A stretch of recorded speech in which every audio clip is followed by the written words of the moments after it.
Hey, Bam here, and I love tech, so let's talk tech. Specifically, Windows Surface Laptop. I can't believe I actually went this way. Yeah. Any of you out there who are techies, get the joke in that they're calling it a laptop and not a tablet or a two-in-one or anything like that.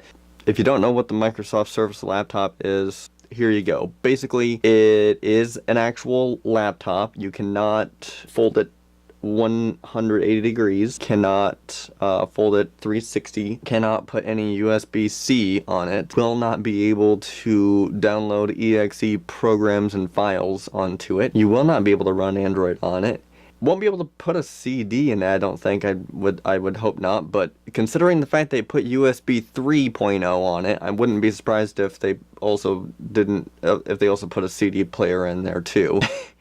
It's so weird. They say they're marketing it towards college students, but they kind of forgot that target of people of college students, majority of them, I bet.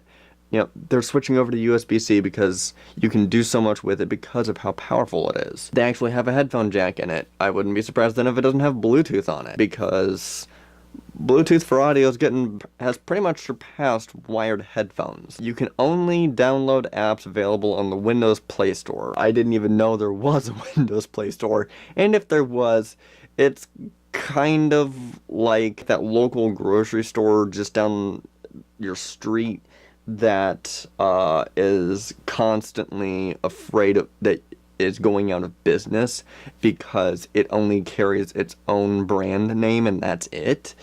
And mind you, the price tag is sure as to hell not marketed towards students, being $1,000 for a 4 gigs of RAM.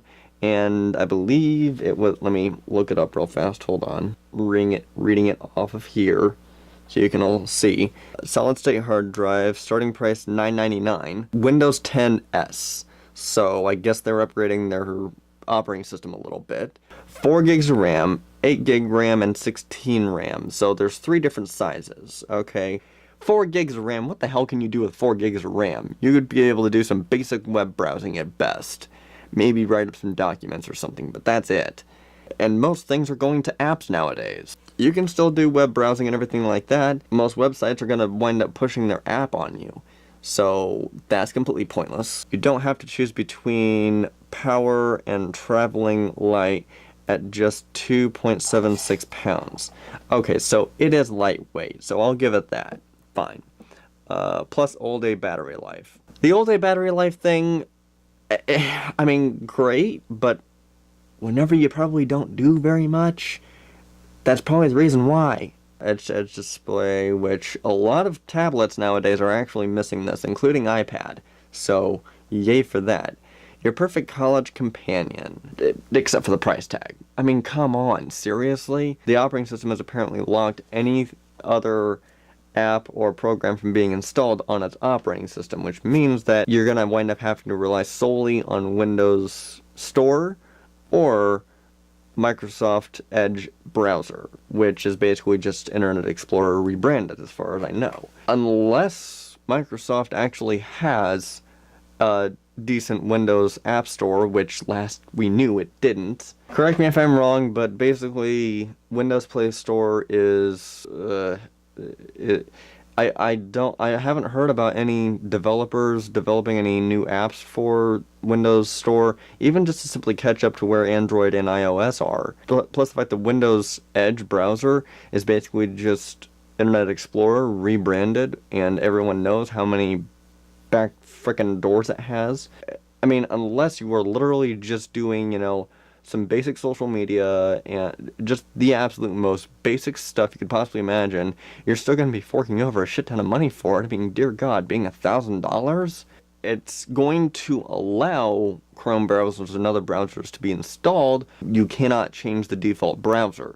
Wow, I guess that's one way to really push customers to really buy into your entire ecosystem, even though you don't have an entire ecosystem. I can't imagine why Windows would not want to include USB Type-C, Bluetooth 5, because they could have had a head start on the rest of the competition. Instead, they're way the hell behind. And why can't it just flip around and be a tablet? It seems basically like corporate suicide to Microsoft. They basically just continue to kill themselves. I hope I'm wrong. I hope that Microsoft has something up their sleeve to actually make a decent amount of customers want to switch back over to Windows. The problem is that Windows doesn't even have smartphones now, or at least not last I knew. I can't remember the last time I saw any updates for the Windows smartphones. And this is the first time in a few years at least that I've heard anything about Windows laptop or Windows desktop computer. I hope I'm wrong, and I hope that Windows does actually get their act together for developing a decent Play Store. But as of right now, they don't. So, anyway, that's my thoughts on the Windows Surface laptop. Gosh, can't even believe I'm saying the word laptop right now. Anyway, let me know what you think in the comments below, and I will see you later.